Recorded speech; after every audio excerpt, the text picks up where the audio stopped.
Hello dear, welcome to your channel. आज हम discuss करने जा रहे हैं पोलिनोमियल्स क्लास 9 चैप्टर 2। तो चलिए देखते हैं पोलिनोमियल्स क्या है। What is polynomials. तो देखिए, पोलिनोमियल्स जो है, पोलिनोमियल्स का हिंदी होता है बहुपद। नाम से ही पता चल जाता है, बहु मतलब हो गया बहुत, पद मतलब हो गया पद, यानी मेनी टर्म्स। अब देखिए, पोलिनोमियल्स कहाँ से आया है। तो polynomials originates from Greek words. Greek word से आया है। इसका फर्स्ट नेम है पोली। पोली मतलब होता है मेनी या मल्टीपल, और नोमस मतलब होता है, नोमस ग्रीक वर्ड जिसका मीनिंग होता है टर्म या एक्सप्रेशन। तो अब दोनों को यदि मिला देंगे तो क्या हो जाएगा, पोलिनोमियल्स मीन्स क्या हो जाएगा, या तो मेनी टर्म्स या मल्टीपल एक्सप्रेशन, एक ही होता है दोनों। अब देखिए टर्म्स क्या है। सबसे पहले आप आइए टर्म्स। टर्म जो निकालते हैं, टर्म मतलब होता है आपको सबसे पहले नॉर्म कांस्टेंट। कांस्टेंट मतलब होता है जिस जो भी रियल नंबर होता है कांस्टेंट, इनटू वेरिएबल। वेरिएबल मतलब एक्स वाई जेड, जिसका कि वैल्यू चेंज होता रहता है, और वेरिएबल के पावर जो होता है होल नंबर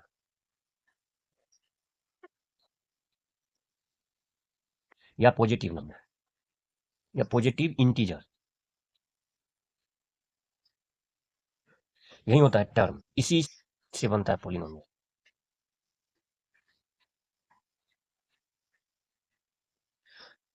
तो टर्म मतलब क्या हो गया, कांस्टेंट। कांस्टेंट बोलिए या इसको ही कोफिशिएंट भी बोलते हैं। कांस्टेंट इनटू वेरिएबल, जो भी x y z, whole number होता है, यानी पॉजिटिव इंटीजर, यानी निगेटिव नहीं हो। जो भी होल नंबर होता है उसका ही पावर होता है। इसी दोनों को मिलकर टर्म बनता है। अब यही टर्म जो है, तो पोलिनोमियल बराबर क्या लिखेंगे, पोलिनोमियल्स इक्वल टू, डिफिनेशन क्या है, मेनी टर्म्स। मेनी टर्म, तो यानी कहने का अर्थ हो गया term one plus term two. इसमें माइनस भी हो सकता है, प्लस और माइनस। टर्म जो बन बहुत टर्म, जैसे term three plus term four, इस तरह से dash dash dash many term, यानी टर्म एन तक होगा। इसी को कहते हैं पोलिनोमियल। या तो एडिशन होगा और या सब्ट्रैक्शन होगा, ये दो ऑपरेशन ऑपरेटर लगा हुआ रहता है, इसी को कहते हैं पोलिनोमियल।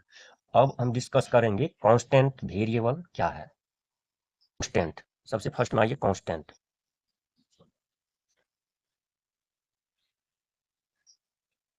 कांस्टेंट में आता है जिसको आप कोफिशिएंट भी बोल सकते हैं।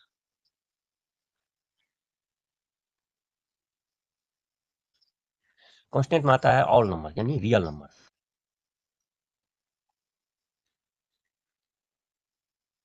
जैसे आपको हो गया वन टू थ्री, वन बटे टू माइनस वन बटे three, root two, root three, e t c dash dash, ये आता है आपको कांस्टेंट में, जिसको कोफिशिएंट भी बोल सकते हैं। उसके बाद आइए वेरिएबल।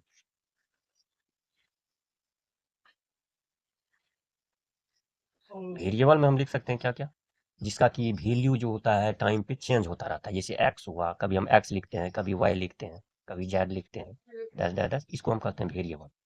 अब आइए होल नंबर क्या है, जिसको पॉजिटिव इंटीजर कहते हैं। क्योंकि ये तीनों तीनों यूज होगा आपको टर्म में।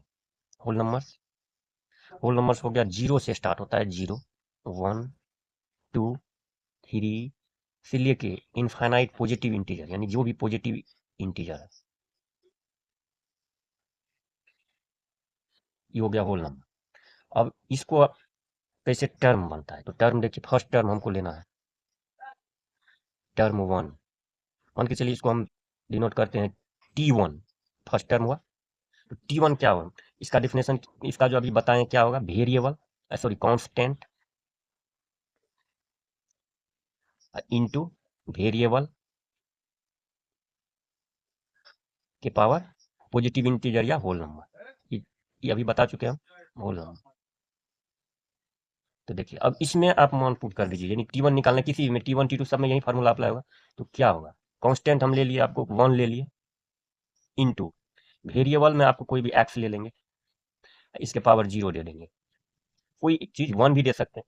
तो क्या बन गया, वन इंटू एक्स के पावर जीरो, एक्सपोनेंट में पढ़ चुके हैं क्या होता है, वन होता है, बराबर वन हो जाएगा। उसी तरह हमको यदि टर्म टू निकालना है, टर्म टू यानी टी टू, तो यही फार्मूला अप्लाई होगा। आप कोई भी ले लीजिए, जैसे टू हो गया, इंटू, अब वाई के ही पावर हम ले सकते हैं, कोई जरूरी नहीं है, वाई ले लिए, और उसका पावर यदि हम 1 रख देंगे तो क्या हो जाएगा 2y।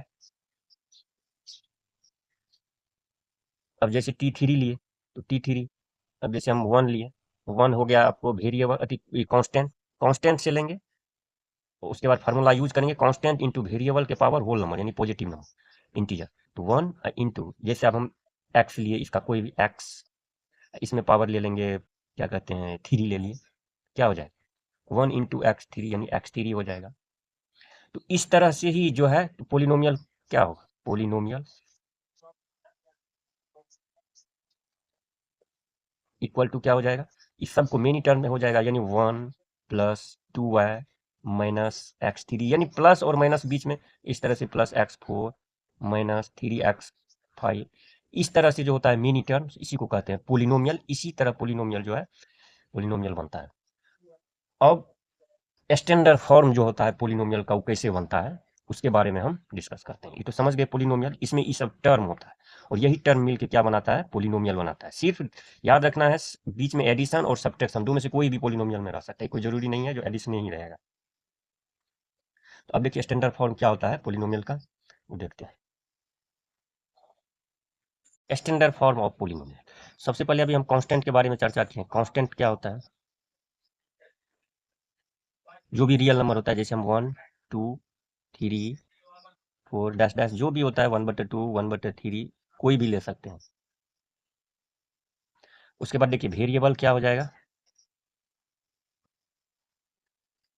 वेरिएबल में इसमें हमको मान के चलिए एक्स का वेरिएबल लेते हैं, कोई भी वेरिएबल ले सकते हैं या तो वाई का भी ले सकते हैं, तो हम इसमें एक्स का वेरिएबल रखते हैं। तो एक्स के वेरिएबल में क्या हो जाएगा ओनली एक्स।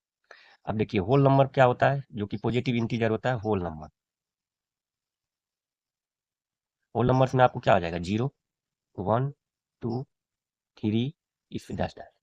अब देखिए कांस्टेंट टर्म जो है, अब यहाँ से 1 2 3 4 स्टार्ट होता है, इसको जनरल टर्म बनाने के लिए हम क्या लिखते हैं, तो जैसे ये देखिए 1 हुआ तो इसको हम मान के चलिए ए जीरो लिखते हैं, 2 हो गया या कुछ भी A1 कोई भी, उसके बाद A2 dash dash dash, last में क्या हो जाएगा AN। इतना ही कांस्टेंट टर्म होता है, ये मानते हैं समझे। ये जो भी कांस्टेंट टर्म है ना उसको हम ए नोट या बी भी मान सकते हैं, ए नोट A1 ये सब 1 2 3 4 है तो इस तो फिक्स वैल्यू है। इसके लिए हम क्या करते हैं कोई भी एक अननोन वैल्यू लेते हैं, क्योंकि हमको स्टैंडर्ड फॉर्म इसका निकालना है। एक्स जैसे है वैसे ही रहेगा और ये 0 1 2। अब फॉर्मूला आप याद यूज कर लीजिए, टर्म बराबर क्या होता है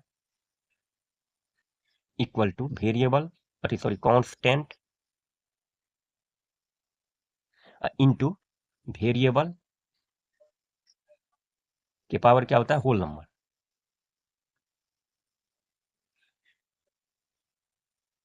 अब इसमें हम फर्स्ट टर्म यदि ले लेते हैं तो फर्स्ट टर्म के लिए क्या करेंगे T1, फर्स्ट ए नोट लेंगे A0, कांस्टेंट की जगह पे A0 हो जाएगा इनटू वेरिएबल एक्स का है, यहाँ पर 0 लेंगे तो बराबर क्या हो जाएगा ए नोट एक्स के पावर, ये हो गया फर्स्ट टर्म यानी इक्वल टू फर्स्ट टर्म। अब देखिए सेकेंड टर्म जो है T2 मान लेते हैं, T2 बराबर क्या लेंगे A1 यहाँ से लेंगे A1 इंटू एक्स इसका ही लेंगे, एक्स यही रहेगा और सेकेंड में 1 आता है तो 1 लेंगे तो बराबर क्या हो जाएगा बताइए A1 एक्स के पावर 1 या एक्स लिखिए, ये हो गया सेकेंड टर्म। उसी तरह T3 यदि लेंगे तो क्या हो जाएगा A2 लेंगे इंटू एक्स के पावर 2 लेंगे बराबर क्या हो जाएगा A2 एक्स के पावर 2। अब हम सिमिलरली इसी तरह से यदि हम यहाँ पर n पद लेंगे तो nवां पद कितना हो जाएगा, मान के चलिए n+1वां या जो भी है, इसका n+1वां पद क्या हो जाएगा या nवां पद 2 है तो लास्ट में क्या हो जाएगा an, जितना रहता है A2 रहता है तो x के पावर 2 तो an रहेगा तो an x के पावर n। फिर यदि n टर्म लेंगे, n+1 से क्या होता है यहाँ एक कम हो जाता है तो n लेंगे तो एक कम हो जाएगा, इसका क्या हो जाएगा an-1 लेंगे, n से एक कम x के पावर n-1। अब सब टर्म, अब पोलिनोमियल कैसे बनता है जनरल फॉर्म देखिए। अब सबसे मेन बात यह है जो x का वेरिएबल है, यदि x का वेरिएबल है तो इसको हम क्या कहेंगे पोलिनोमियल इन वेरिएबल x, तो इसको हम डिनोट करते हैं जैसे f(x) हुआ। यदि x का सब x का ही वेरिएबल है तो पोलिनोमियल में हम लिखते हैं यही पोलिनोमियल हो गया, polynomial of variable in x का वेरिएबल हो गया। अब इस सब को ऐड कर देंगे T1 plus T2 plus T3 plus dash dash dash जो भी है Tn, तो क्या बन जाएगा आपको? T1 में की जगह पे क्या आ गया? A नोट एक्स के power note plus A1 x के पावर 1 प्लस A2 एक्स के power 2 plus dash dash dash plus an-1 लिखिए एक्स के पावर n-1, इससे पहले होगा तो an-2 हो जाएगा प्लस an एक्स के पावर, ये हो जाएगा आपको जनरल टर्म्स। अब इसको हम स्टैंडर्ड फॉर्म में यदि लिखेंगे तो स्टैंडर्ड फॉर्म में लिखने के लिए पोलिनोमियल हो गया, क्योंकि टोटल टर्म जब होगा मेनी टर्म सम, तो ये पोलिनोमियल स्टैंडर्ड फॉर्म हम सिर्फ प्लस लिखते हैं, प्लस ही दिया जाता है, मतलब से प्लस माइनस दोनों यूज होता है, लेकिन एक स्टैंडर्ड फॉर्म में सबको हम एडिशन ही यूज करते हैं। ये हो गया fx। अब इसी को हम स्टैंडर्ड फॉर्म में जब भी लिखेंगे तो याद रखिएगा, स्टैंडर्ड कोई भी पोलिनोमियल दिया हुआ रहेगा तो सबसे पहले उसको स्टैंडर्ड फॉर्म में लिखा जाता है। स्टैंडर्ड फॉर्म में लिखने के लिए इसमें बताइए सबसे हाईएस्ट पावर क्या है? n। इसको पहले लिखेंगे an x के पावर n, उसके बाद जो इससे कम होगा an-1 x के पावर n-1, फिर plus dash dash dash plus, अब आ जाइए A2 x के पावर 2 प्लस A1 x के पावर 1 प्लस लास्ट में A नोट x के पावर 2। यही हुआ आपको standard form of the polynomial. अब इसी तरह देखिए, यदि एफ एक्स है तो कोई जरूरी नहीं है एफ एक्स ही रहेगा। अब यदि हम यहाँ पर y दे देंगे, एफ वाई दे देंगे, तो ये फंक्शन हो गया y का, वेरिएबल y का हो जाएगा पोलिनोमियल। तो यहाँ ए एन वाई के power n plus an-1 y के power n-1 plus dash dash A2 y के power 2 plus A1 y plus A note y के पावर 0। ऐसे ही पोलिनोमियल होता है। तो अब ये पोलिनोमियल के बारे में आप लोग अच्छा से समझ गए होंगे, इसमें कोई डाउट या कोई भी प्रॉब्लम नहीं होना चाहिए। अब आते हैं नेक्स्ट में, डिग्री ऑफ द पोलिनोमियल क्या होता है। अब इसमें देखिए ए एन हो गया, कांस्टेंट हो गया, तो इसको हम कोफिशिएंट बोलते हैं। y के पावर बोलेगा जो y के पावर n का कोफिशिएंट क्या होगा, तो ए एन। y के पावर n-1 का ये जो लगा हुआ रहता है कांस्टेंट टर्म, उसी को कोफिशिएंट बोलते हैं, याद रखिए। अब हम डिग्री ऑफ द पोलिनोमियल पे डिस्कस करते हैं। डिग्री ऑफ ए पोलिनोमियल होता है द एक्सपोनेंट, यानी power the exponent of the highest degree. जैसे मान के चलिए अभी स्टैंडर्ड फॉर्म बताए, एफ एक्स पावर क्या होता है? ये एन एक्स के power n plus an-1 X के पावर n-1 प्लस ये है A2 एक्स के power 2 plus A1 X plus A nought. E note कर लीजिए, इसमें डिग्री क्या हो जाएगा? सबसे हाईएस्ट पावर इसमें एक्स के पावर n है, तो इसका डिग्री क्या हो जाएगा? n। वेन ई जब जीरो नहीं हो, A n naught equal to 0। यदि ई 0 हो जाएगा तो तब डिग्री कैसे एक्स के पावर n होगा? तब तो ई रहेगा ही। तो ई डिग्री इसका जैसे स्टैंडर्ड फॉर्म हुआ तो इसका डिग्री जो है n होगा, क्योंकि सबसे हाईएस्ट पावर इसमें n है। जैसे और बहुत एग्जांपल हम लेते हैं, जैसे मान के चलिए 3x³ minus 4x5 plus 7x² plus 3x। इसमें बोलेगा जो डिग्री क्या होगा, तो आप देख लीजिए, इसको सबसे पहले स्टैंडर्ड फॉर्म में लिख, यदि पोलिनोमियल दिया हुआ है तो उसको सबसे पहले हम स्टैंडर्ड फॉर्म में लिख लेंगे। तो इसमें डिग्री बोल रहा है ओनली, तो डिग्री इसमें क्या हो जाएगा? देखिए हाईएस्ट पावर क्या है इसमें, यहाँ 3 है, यहाँ 5 है, यहाँ 2 है और यहाँ 1 है, तो इसमें सबसे हाईएस्ट पावर 5 है, तो डिग्री हो जाएगा इसका 5। और जैसे एग्जाम्पल मान के चलिए 1/2x² minus 3/2x5 plus 2x, इसमें बोलेगा डिग्री क्या है, तो बताइए इसमें भी x के पावर 5, जो हाईएस्ट रहेगा पावर वही डिग्री हो जाएगा। अब बोलेगा x² का कोफिशिएंट क्या है, क्या हो जाएगा? 1/2। x5 का कोफिशिएंट क्या हो जाएगा? -3/2। x का कोफिशिएंट क्या हो जाएगा? 2। जो कांस्टेंट टर्म जिसमें लगा हुआ रहता है उसको कोफिशिएंट कहते हैं। अब देखिए कुछ क्वेश्चन ये कंफ्यूज कर देता है पोलिनोमियल। अब बताइए क्वेश्चन ये आ रहा है, बताइए जैसे x -1/x, तो ये पोलिनोमियल है या नहीं? इंपोर्टेंट क्वेश्चन है, पूछ लेता है which of the following is a polynomial. तो ई x -1/x जो है ये पोलिनोमियल है। ये पोलिनोमियल देखिए, इसमें पहले चेक कर लीजिए, यहाँ x है, अब माइनस 1/x को हम क्या लिखेंगे? x के पावर -1। तो बताइए x के पावर -1 है, -1 क्या है? -1 is not a positive integer या होल नंबर, होल नंबर। तो जब ही x का पावर यानी वेरिएबल का पावर यदि होल नंबर में नहीं है तो x माइनस वन बटे एक्स क्या होगा, इज नॉट ए पोलिनोमियल। अब किसी में दे देता है root x plus x cube minus two x square, तो बताइए यहाँ x के पावर रूट है, x के पावर क्या होगा, वन बटे टू हो जाएगा। x के पावर जब ही वन बटे टू हो जाएगा तो इज नॉट ए पोलिनोमियल।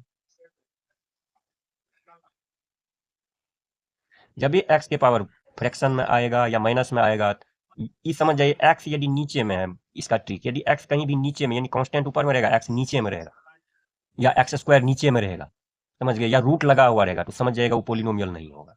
इसका सिंपल ट्रिक है। तो आई होप जो आज आप लोग को अच्छा सी समझ में आ गया होगा। अब नेक्स्ट वीडियो में हम बताएंगे types of polynomial according two degree and term. तब तक के लिए जय हिंद जय भारत।